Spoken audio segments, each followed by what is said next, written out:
Hello friends, मैं रत्न त्रिपाठी हाजिर हूँ एक बार फिर आप लोगों के बीच में। आज मैं लेकर के आया हूँ 12th क्लास की physics.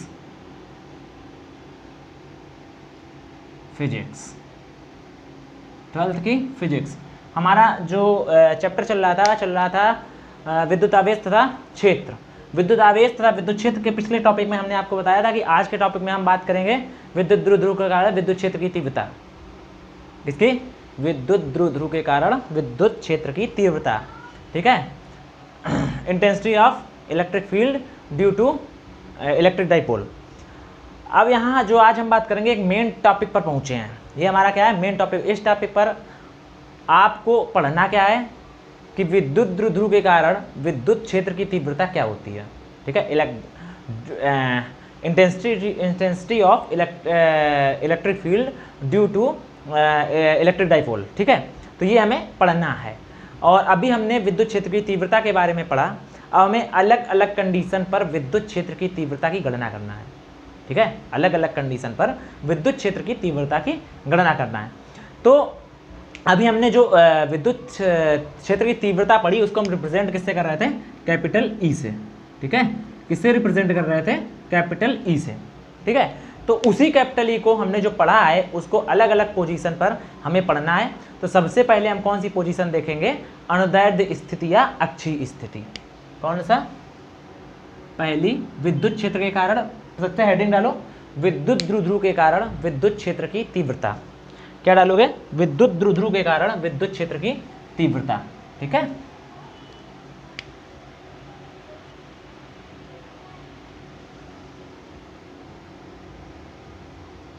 Intensity of electric field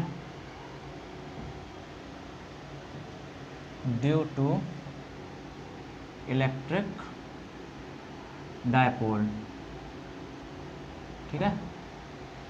हाँ, तो सबसे पहली कंडीशन कौन सी होगी, अनुदैर्ध्य स्थिति या अक्षीय स्थिति। कौन सी,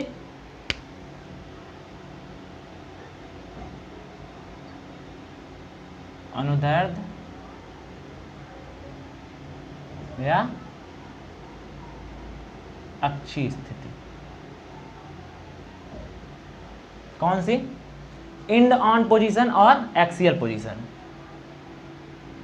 एंड ऑन पोजीशन और एक्सियल पोजीशन, ठीक है। इस सबसे पहला हमारा पॉइंट क्या है, अक्षीय स्थिति, एंड ऑन पोजीशन पर हम आज बात करेंगे विद्युत क्षेत्र की तीव्रता। तो सबसे पहले मैं आपको ये बताना चाहूँगा, ये एक्सप्लेन करना चाहूँगा कि ये एंड ऑन पोजीशन होता क्या है, ये अनुदैर्ध्य स्थिति या अक्षीय स्थिति होता क्या है। सबसे पहले क्या एक्सप्लेन करेंगे, जब तक ये नहीं जानोगे तो फिर आप आगे का पढ़ने का फायदा नहीं है। तो अक्षीय स्थिति क्या होता है, ये आपको एक फिगर की सहायता से समझाता हूँ, ठीक है। मान लो हमारे पास एक आवेश ये है, यहां से नहीं, ठीक है, एक आवेश ये है और एक आवेश ये है, ठीक है। मान लो हमारे पास एक आवेश ये है और एक आवेश ये है, और ये हमने बताया था दोनों एक निश्चित दूरी पर रखे होते हैं। तो इन दोनों आवेशों को हम एक रेखा की सहायता से मिला देते हैं, एक रेखा की सहायता से मिला देते हैं, ठीक है। एक रेखा की सहायता से मिला देते हैं। इस लाइन को जब मिला दिया तो इसको देखो, ये जो लाइन है ना, इन दोनों आवेशों से होकर जाने वाली जो रेखा है, इस रेखा के किसी भी बिंदु को हम अक्षीय स्थिति बोलते हैं, ठीक है। ये इसकी क्या है, ये इसकी एक्सियल पोजीशन है, ठीक है। ये क्या है, इसकी एक्सियल पोजीशन। किसी भी बिंदु पर हमें इसकी विद्युत क्षेत्र की तीव्रता निकालनी हो तो क्या कहोगे, इसकी अक्षीय स्थिति पॉइंट पी पर, मान लो ये पॉइंट पी है, पॉइंट पी पर विद्युत क्षेत्र की तीव्रता ज्ञात करो। तो कैसे ज्ञात करोगे, ऐसे यहाँ पे ज्ञात कर लोगे। तो ये हो गई क्या, अक्षीय स्थिति। तो क्या हुआ, दो आवेशों को से होकर जाने वाली एक सीधी रेखा की जो होगी उसको हम क्या बोलेंगे, अक्षीय स्थिति कहेंगे। तो यहाँ पर हम कंसीडर कर लें सभी वैल्यूज को, ठीक है। तो हमने मान लिया हमारा ये है आपका, ये क्या है, ब्लैक हो जा रहा, प्लस क्यू आवेश, यह माइनस क्यू आवेश। दोनों आवेशों के मध्य जो दूरी है वो है 2a। ठीक है, तो जब दोनों आवेशों के बीच की दूरी क्या है, 2a है। हमने मान लिया ये पॉइंट a पर है, पहला आवेश पॉइंट a पे पर रखा है, दूसरा आवेश पॉइंट b पर रखा है, और इसी रेखा में कोई एक पॉइंट p है। ठीक है, और हमने मान लिया कि पॉइंट p की, ठीक है, दोनों आवेशों के सेंटर कहाँ निकलेगा, o पॉइंट पे। अब जब ये इसका सेंटर हो गया तो यहाँ से यहाँ की दूरी कितनी हो जाएगी, a। ठीक है, यहाँ से यहाँ की दूरी भी कितनी हो जाएगी, a, भाई सेंटर पॉइंट है तो a 2a हो गई। ठीक, तो क्या हो गया, ये है O हमारा सेंटर पॉइंट। ठीक है, तो बिंदु P की दोनों आवेशों के मध्य से जो दूरी है, हमने मान लिया, कंसीडर कर लिया R है, सपोज कर लिया हमने कि R है। क्या है, R है। ठीक है, अब आगे हम बात करते हैं इस पे। हमने क्या किया है, ध्यान से समझना चीज़ों को। मान लो दोनों के बीच की, हमने मान लो किसी पॉइंट A पर प्लस क्यू आवेश है, पॉइंट B पर माइनस क्यू आवेश है, और इनकी एक अक्षीय स्थिति पर पॉइंट P है। ठीक है, दोनों आवेशों के मध्य दूरी जो है वो 2a है। ठीक है, और दोनों आवेशों के सेंटर से बिंदु P की दूरी जो है वो r है। ठीक है, ये प्लस क्यू आवेश है, ये माइनस क्यू आवेश है। ठीक है, हमने बताया प्लस क्यू आवेश A पर रखा है और प्लस क्यू B आवेश प्लस क्यू माइनस क्यू आवेश पॉइंट B पर रखा है, और दोनों के बीच की दूरी क्या हमने बताई, 2a। समझ में आ गया इतना। हमने मान लिया कि इसकी अक्षीय स्थिति पॉइंट P पर हमें विद्युत क्षेत्र की तीव्रता निकालनी है। क्या करना है, पॉइंट P पर, इसकी अक्षीय स्थिति पर एक पॉइंट P है, उस पर हमें विद्युत क्षेत्र की तीव्रता निकालनी है। और P की जो दूरी हमने बताई है आवेशों के मध्य से, वो क्या है, R है। तो इस दूरी पर हमें विद्युत क्षेत्र की तीव्रता ज्ञात करना है। तो अक्षीय स्थिति का मतलब तो आपको समझ में आ गया। एक बार ध्यान से और सुन लो। तो विद्युत ध्रुव को मिलाने वाली सीधी रेखा, ठीक है, दो विद्युत ध्रुवों को मिलाने वाली सीधी रेखा क्या कहलाती है, एक्सियल पोजीशन कहलाती है। और इसी स्थिति में हमें क्या करना है, उसके किसी बिंदु P पर विद्युत क्षेत्र की तीव्रता ज्ञात करनी है। तो हमने जो जो कंसीडर किया वो मान लिया। ठीक है, क्योंकि अब हमें बिंदु P पर विद्युत क्षेत्र की तीव्रता निकालना है, तो यहाँ हम क्या देखते हैं, हम यहाँ एक विद्युत क्षेत्र की तीव्रता क्या होती है कि एकांक धनावेश जिस बल का अनुभव करता है उसे हम विद्युत क्षेत्र की तीव्रता कहते हैं। तो जब यहाँ एकांक धनावेश मानेंगे तभी तो वो करेगा। तो हमने पॉइंट P पर कोई एकांक धनावेश मान लिया। ठीक है, कंसीडर कर लिया। क्या कर लिया, एकांक धनावेश मान लिया। अब ये क्या है, धन आवेश है, ध्यान रखिएगा। ठीक है, एकांक धनावेश मान लिया, क्योंकि जो विद्युत क्षेत्र की तीव्रता का फार्मूला थ्योरी होती है वो क्या बोलती है, एकांक धनावेश, विद्युत क्षेत्र के अंदर एकांक धनावेश जिस बल का अनुभव करता है उसे हम विद्युत क्षेत्र की तीव्रता कहते हैं। यहाँ पर हमने अब एकांक धनावेश कितने बल का अनुभव करेगा, तो वो देखो, ये जो माइनस क्यू आवेश है, ये जो माइनस क्यू आवेश है, ये क्या करेगा, ये पॉजिटिव है तो क्या करेगा, इसको आकर्षित करेगा। ठीक है, माइनस क्यू आवेश क्या करेगा, इसको आकर्षित करेगा। और ये जो P प्लस क्यू आवेश है, तो ये प्लस क्यू, इसकी वजह से ये इसको क्या करेगा, प्रतिकर्षित करेगा। तो यहां पर अब क्या करेगा, दो बल कार्य करेंगे, एक आकर्षण बल और दूसरा प्रतिकर्षण बल। क्या करेगा, एक आकर्षण बल और दूसरा प्रतिकर्षण बल। हमारे पास क्या कर रहा है, दो बल कार्य कर रहा है, एक आकर्षण बल और दूसरा प्रतिकर्षण बल। तो मान माइनस क्यू, और किसके कारण कौन सा बल, माइनस क्यू आवेश के कारण आकर्षण बल लगेगा और प्लस क्यू आवेश के कारण प्रतिकर्षण बल है। तो यहां पर हमने इसके वैल्यू को कंसीडर कर लिया है। मान लो माइनस क्यू आवेश के कारण जो विद्युत क्षेत्र की तीव्रता हमने उसको रिप्रेजेंट कर लिया E माइनस क्यू। ठीक है, E माइनस क्यू। देखो, मानने के लिए तो हम E1 E2 भी मान सकते हैं। ठीक है, E1 एंड माइनस के कारण E1 और प्लस के कारण E2। लेकिन होता क्या है, बच्चे बहुत ज़्यादा भूल जाते हैं E1 किसकी है, E2 किसकी। इसीलिए हम माइनस क्यू आवेश के कारण जो विद्युत क्षेत्र की तीव्रता है उसको हमने संकेत क्या दे दिया है, रिप्रेजेंटेशन कहते हैं माइनस ई क्यू। और यहाँ जो प्रतिकर्षण बल लगेगा प्लस क्यू आवेश के कारण, उसके कारण जो विद्युत क्षेत्र की तीव्रता उत्पन्न हो रही है हमने मान लिया वो ई प्लस क्यू है। ठीक है, क्या हो जाएगी, इस प्रकार से दो विद्युत क्षेत्र यहाँ पर कार्य करेंगे। अब बारी बारी से दोनों के वैल्यू लेते हैं और सबसे पहले कैलकुलेशन करते हैं। तो अब मैं यहाँ से क्या करता हूँ, गणना स्टार्ट करता हूँ। क्या गणना, भाई करना तो पड़ेगा तभी तो विद्युत क्षेत्र की तीव्रता निकलेगी। तो गणना के लिए सबसे पहले हम चित्र की व्याख्या करेंगे। कैसे करेंगे, माना कि बिंदु ए व बी पर कोई आवेश प्लस क्यू तथा माइनस क्यू रखे हैं, ठीक है, जिनके बीच की दूरी 2a है। हो गया ना, क्लियर है एकदम, जिनके बीच की दूरी 2a है। और इसी के किसी अक्ष पर, दोनों आवेशों के अक्षीय स्थिति अक्ष पर कोई बिंदु P है, दोनों आवेशों के अक्ष पर कोई बिंदु P है, जिस पर एकांक विद्युत आवेश, एकांक धन आवेश रखा है, जिस पर माइनस क्यू आवेश के कारण विद्युत क्षेत्र की तीव्रता E माइनस क्यू तथा प्लस क्यू आवेश के कारण विद्युत क्षेत्र की तीव्रता E प्लस क्यू कार्य कर रही है। ठीक है, या ये विद्युत क्षेत्र की तीव्रता है। ठीक है, तो अब हम इसकी गणना करेंगे। पहले किसकी, माइनस ई माइनस क्यू की वैल्यू निकालेंगे। तो हमने जो पढ़ा है विद्युत क्षेत्र की तीव्रता का फार्मूला क्या होता है, 1/4 pi epsilon upon Q upon दोनों के बीच की दूरी का स्क्वायर। तो हम क्या करते हैं, ई माइनस क्यू का 1/4 पाई एप्सिलॉन नॉट, तो क्यू दोनों के कोई एक आवेश, ठीक है। और हम अभी माइनस और प्लस नहीं ले रहे हैं, ठीक है, क्योंकि हमें आवेश परिमाण लेना होता है, दिशा तो लेनी होती, तो हमने क्यू लिया, क्यू है हमारा यहाँ पे, तो क्यू लिया। अब दोनों के बीच की दूरी क्या है, क्या है बताओ। अभी हम P से माइनस यहाँ से यहाँ तक की ले रहे हैं, तो क्या है, BP का स्क्वायर, यही होता है। अब देखो इस पे हम डाट डाट करके आगे एक चीज और, किस दिशा में लग रही है विद्युत क्षेत्र की तीव्रता, तो P से B की ओर, तो हम इसको ऐसे दिखा देंगे, PB वेक्टर राशि।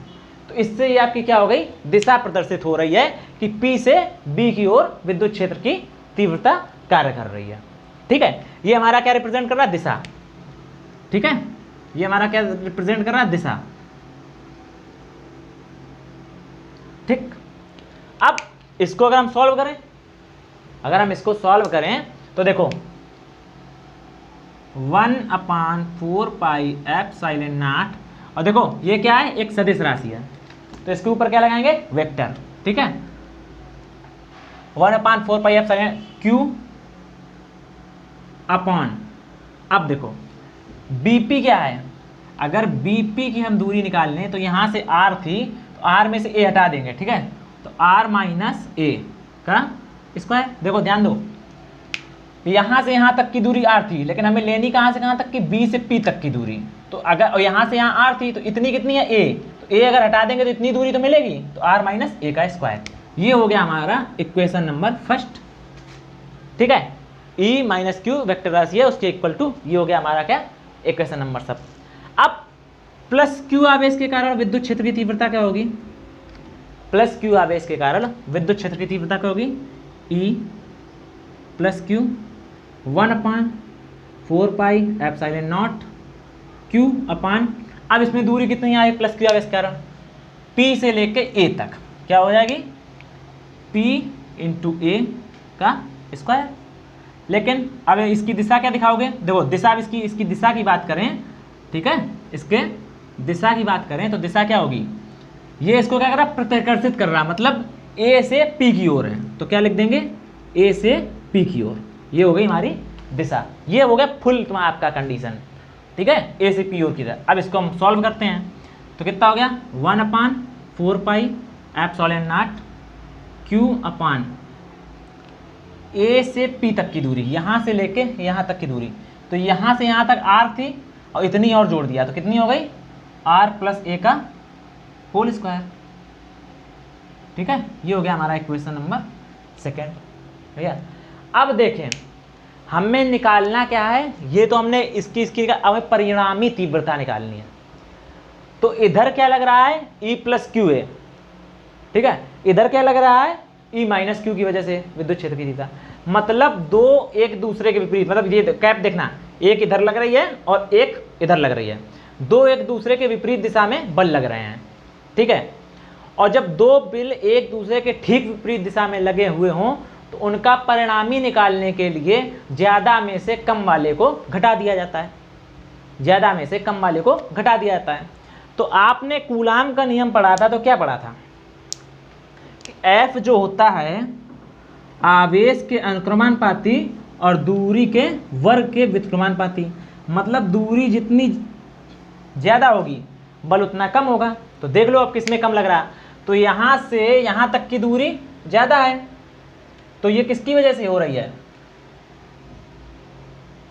ए की वजह से ना भाई, पी ए यहीं तक तो आई, तो ये ए की दूरी है, तो ए की दूरी कितनी हो गई, पी से ए तक दूरी इसकी ज़्यादा हो गई।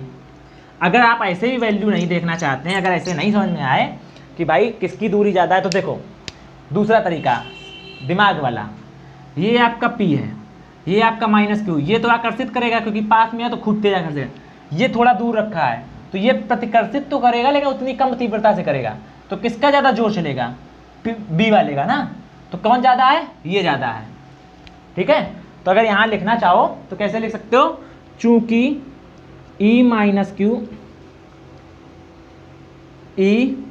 Q is greater than E plus Q, ठीक है, इसलिए क्या हो जाएगा, परिणामी तीव्रता, ठीक है, इसलिए क्या होगा, परिणामी तीव्रता E is equal to E minus Q minus E plus Q, ठीक है। हमने क्या बोला है, दोनों में से बड़े वाले में से छोटे वाले को घटा दिया जाएगा, ठीक है। तो E minus Q E plus Q करेंगे अब, तो करो, तो देखो Q 4 पाई एप्सिलॉन दोनों में कॉमन है, ठीक है। तो अगर हम E इज इक्वल टू निकाल लें तो क्या निकलेगा, Q upon 4 pi epsilon not common हो जाएगा, हो जाएगा कॉमन। तो नीचे क्या बचा, इधर 1 अपान आर माइनस ए का whole square, r minus a का whole square minus 1 upon r plus a का होल स्क्वायर, हो जाएगा इतना, ठीक। अब क्या हुआ, Q upon 4 pi epsilon not, इधर क्या हो जाएगा ये, इधर क्या हो जाएगा ये, ठीक। तो कर लो, अब देखो, हाँ ठीक है, ए माइनस बी को,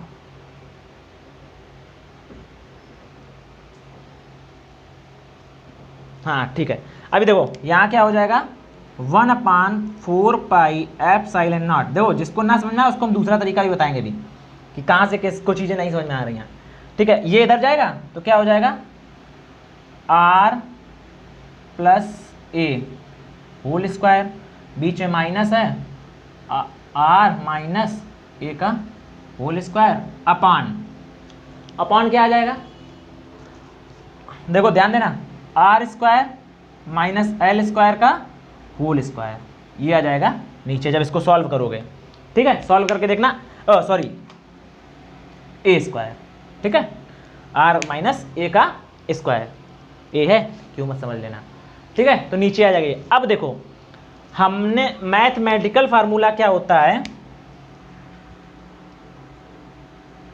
ए स्क्वायर, सॉरी हाँ, ए प्लस बी का होल स्क्वायर माइनस ए माइनस बी का होल स्क्वायर इक्वल टू क्या होता है, 4ab के।